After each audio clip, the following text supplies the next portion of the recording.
Kalian pernah dengar nggak sih istilah toxic friendship? Atau kalian pernah terjebak dalam hubungan pertemanan yang toksik? Sebenarnya apa sih itu toxic friendship? Yuk kita bahas. Semua hubungan kan pasti punya konflik kan, dan itu normal. Tapi dalam toxic friendship itu mempunyai pola-pola tertentu. Jadi kamu di dalam toxic friendship itu mempunyai situasi yang merasa bikin kamu tidak dihargai, tidak aman, atau merasa tidak didengarkan. Dalam hubungan ini, kamu tuh merasa kayak berjalan di atas kulit telur.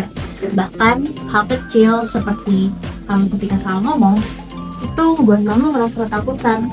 Kalau tidak bakal kayak ngejain kamu, ngomongin kamu di belakang, atau membuat kamu sebagai teman yang gak setia. Jadi hubungan toxic friendship itu merasa salah satu pihaknya merasa terus-menerus harus mengalah, sedangkan pihak yang lain itu selalu merasa benar. Kalau kita bicara tentang toxic friendship, banyak orang ngira kalau hal itu tentang teman yang jahat atau rusak pada kita. Padahal bisa lebih dari itu. Maksudnya, mereka berperilaku toksik bisa berupa candaan. Misalnya ada teman kita yang suka ngontrolin kita, mulai cara kita berpakaian sampai siapa saja yang boleh berteman sama kita. Bahkan ada teman yang suka manipulasi emosi kita, yang dimana hal itu malah membuat kita merasa bersalah ketika kita bilang enggak.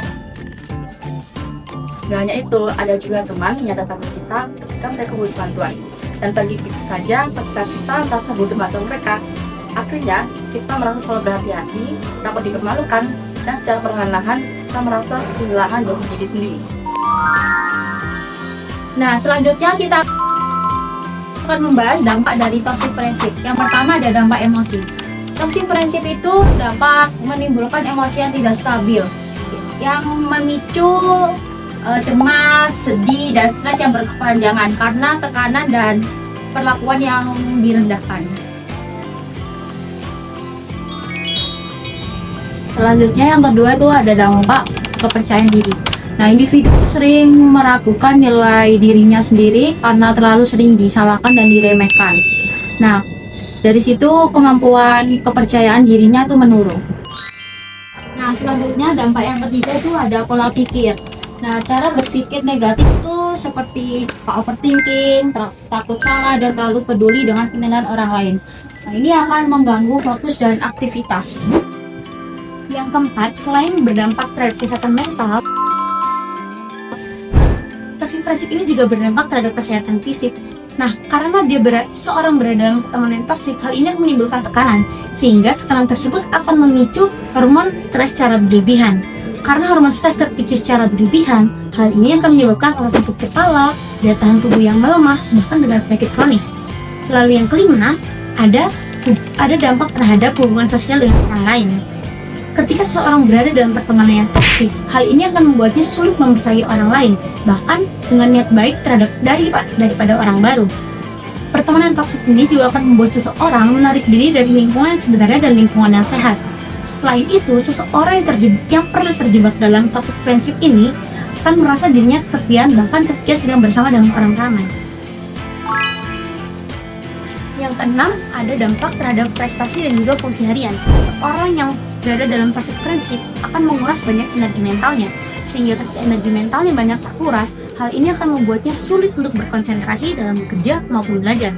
Selain itu, emosi yang tidak stabil juga membuat produktivitas seseorang menurun karena sulit bekerja secara konsisten. Lalu yang ketujuh atau yang terakhir, ada dampak jangka panjang terhadap kesehatan psikologis. Jika toxic friendship ini berlangsung terlalu lama, hal ini akan menyebabkan dampak yang sangat serius, karena akan membuat seseorang itu merasa bahwa dirinya tidak layak dicintai atau bahwa dirinya akan selalu ditinggalkan. Hal ini akan membuatnya itu memandang dirinya sendiri rendah dan membuat hubungan interpersonalnya antara dirinya dan orang lain itu semakin menjauh dan semakin besar. Dalam psikologi positif, ada 6 cara yang bisa kita lakukan untuk menghadapi toxic friendship. Yang pertama, ada resilience, yaitu kemampuan untuk bangkit dan tetap stabil secara emosional tanpa membiarkan perlakuan toksik merendahkan diri kita.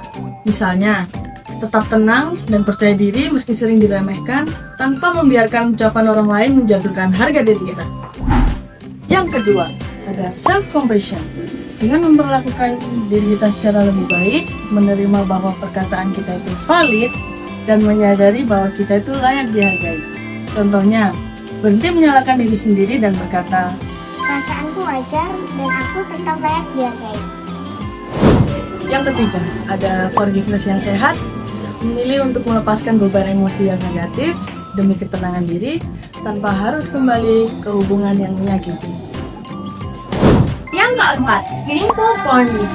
Batasan ini dibuat untuk menjaga diri kita sendiri. Batasan ini melindungi secara mental, emosional, dan juga menjaga agar kita tetap utuh dari tekanan orang lain. Yang kelima, building positive relationship, yaitu membangun kembali hubungan yang positif, sehat, dan saling menghargai. Dari hubungan yang sehat, membantu memulihkan luka dan menunjukkan bahwa pertemanan seharusnya memberikan energi, bukan menguras energi. Yang keenam, strength-based growth. Dengan kita kembali mengenali dan mengembangkan kekuatan yang ada pada diri kita, hal tersebut bisa menjadi kekuatan positif. Rasa percaya diri tumbuh dan kita tidak lagi bergantung pada validasi dari hubungan yang toksik. Pertemanan sehat itu seharusnya menjadi ruang aman, tempat kamu tumbuh, tertawa, dan menjadi versi terbaik kamu. Nah, jadi jika kamu bersama teman-teman yang membuat kamu merasa tidak layak dicintai dan membuat kamu merasa rendah diri, maka jangan takut untuk keluar, jangan takut untuk menjadi pertemanan yang lebih baik, karena kamu berhak bersama dengan orang-orang yang dicintai dan mendukung kamu. Semangat!